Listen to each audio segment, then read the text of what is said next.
How much does a kitchen worktop cost?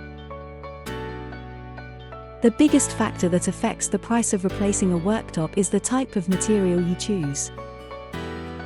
So, we're going to take a look at the most popular kitchen worktops and their average costs. Laminate countertops are the most popular option on the market.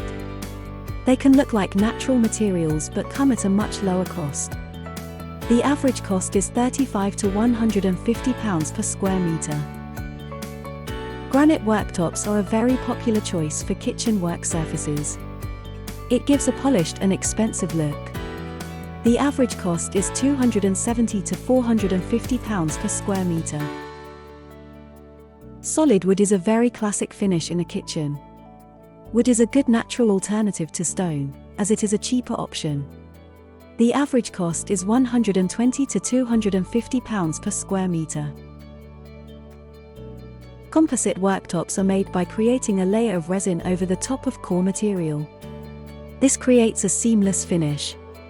The average cost is £300 to £450 per square metre. Quartz is a man-made stone. This means it has the durability of natural stone, but also comes in a wider variety of colours and patterns. The average cost is £220 to £900 per square metre. That's it. All the popular kitchen worktop costs. If you'd like more details, check out our complete cost guide below. Don't forget that MyJobQuote can supply you with a free quote from our range of kitchen fitters. Take a look at our site and find the right person to fit your kitchen worktop.